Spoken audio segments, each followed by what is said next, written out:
A WWE superstar is finally retiring, and this is a very interesting topic, really due to the fact that WWE doesn't utilize this talent, but the talent is contracted to the WWE, and this talent has freedom. Now, what does that talent's future hold in the WWE? That's going to be a very big part of the conversation today. Also, SmackDown changes, and we do got to talk about these two WWE superstars going Hollywood. Ladies and gentlemen, this is the Ango Show.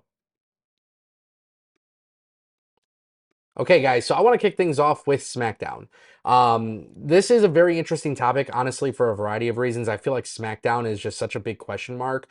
Dave Meltzer, Brian Alvarez talking about this, but basically they're saying that SmackDown is in fact coming back to 2 hours. And I think this is such an interesting topic for such a variety of reasons because I personally did not like the change of SmackDown going to 3 hours. I think for WWE programming and more specifically Triple H and the way that he books a wrestling show, I think Raw on Netflix has really hit that sweet spot of like being 2.5 hours long.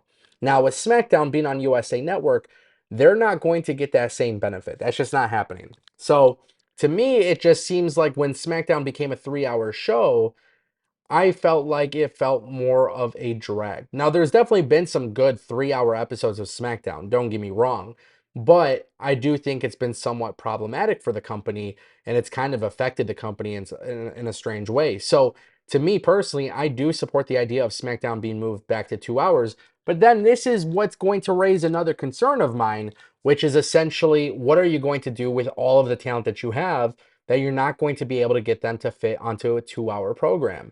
And I think that is a very big challenge that WWE will have. It's a challenge that they will have to overcome. And it is one that I'm hoping that they do overcome. But I do have to be a little pessimistic about it because of the fact that even with 3 hours long, it didn't seem like they were necessarily, taking advantage of that. So of course, with SmackDown going back to 2 hours, let's say it happens early June, that's kind of the target date. It makes a lot of sense and I appreciate it. But after June, we're talking about the build up to SummerSlam. We're talking about summer 2025, baby. Like, what is this going to look like for the WWE? I think that is the most important aspect to all of this. I think SmackDown has a really stacked mid card. They just brought in Aleister Black. The rumor is that Jeff Cobb will be coming to SmackDown. With these kind of additions, you really do have to wonder what exactly is in play, especially with even more NXT call-ups being introduced. How are you going to get everybody on TV? That's a big question mark. Let's talk about it, guys. Liv Morgan isn't the only one going Hollywood. Two WWE superstars are going Hollywood, and I want to talk about this a little bit more in depth. PW Insider has come out and said that sources within Hollywood have confirmed that this project that Liv Morgan is involved with is actually not a superhero film, but it's actually a major dramatic film. One source described Liv landing the role as one of the most impressive gets imaginable and noted that when the studio involved is revealed, along with the caliber of the talent on screen and behind the scenes, it will be very clear just how prestigious this project is. Another contact described it as the kind of opportunity that could cement Morgan as the next it girl in Hollywood if she and the project hit as internally projected. So that is huge, right? Liv Morgan announces on Raw that she's going Hollywood, and that's cool. Good for you, Liv Morgan. Nothing wrong with that. But I do think that this is a particular situation where it's pretty cool, to be honest. I want to see who's in this film. I want to see if this film is a bust. I want to see if they're successful. I mean, I have a lot of questions regarding this, but I think that's a relatively big deal. And if Liv Morgan is able to go and do this and be successful, that is ultimately a great thing for WWE. But that's not all, because Liv Morgan isn't the only other person set for another major movie. In fact, PW Insider has reported that there is another name that is set to show up, and this is Drew McIntyre. So obviously, WWE stars are working with Paradigm Agency. They're getting deals done. They're getting deals brokered. They're getting roles in Hollywood. Drew McIntyre is the next one. Obviously, he's doing stuff with The Rock for Project Rock. Now he's being lined up for a major film role. There is also this belief that Drew McIntyre may very well be another WWE superstar that makes it into very large Hollywood work, which is pretty damn impressive. We saw Drew McIntyre had a small role in Dave Bautista's movie, The Killer's Game, which I don't go to the movie theater often, but I did go and watch that movie. And Drew McIntyre didn't have like this massive role, but he did pretty damn great in it. And I feel like the more roles that you can get, the better. I do personally, like, I just want to throw this out there. I do think that Hollywood movies in 2025 just really aren't that great. Like, I don't think there's been that many impressive movies.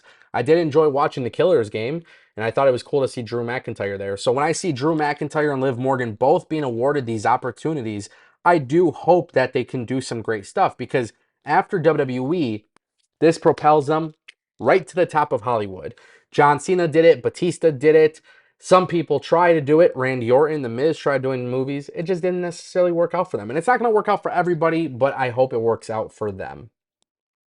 And that reminds me, ladies and gentlemen, of our final topic. Meiko Satomura has officially retired after a 30-year career. We knew that her intention was to retire. Now it's been officially done. She wrestled her final match at the Tokyo Korakuen Hall. She teamed up with Minami and they defeated Aja. Oh my God. Uh, Aja Kong and Chihiro Yashimoto. I apologize. As you guys know, I have a hard time speaking English, let alone trying to pronounce other names. But this was pretty huge. Kenta Kobashi presented Satomura with the bouquet of flowers. It was a very emotional moment. She's officially done.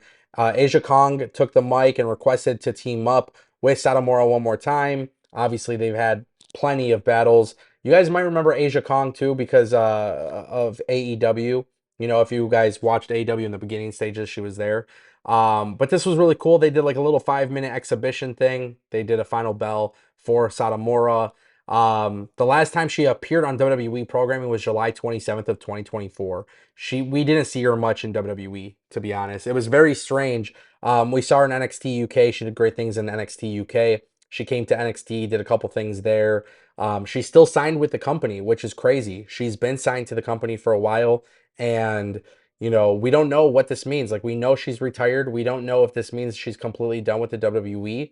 WWE has allowed her to go and do things in Japan and elsewhere, which is cool. But now this makes me wonder, okay, will she be a coach in the WWE after the fact? Is there going to be plans for her to produce matches? Or if WWE is planning on expanding their global brand in Japan, will Meiko Satomura be a part of that? These are all things that I'm very curious about, but it seems like WWE has been very good about respecting Meiko Satomura, especially because of the fact that she hasn't really been on WWE programming, yet they still keep her around. So, and they give her the freedom to do the other stuff as well.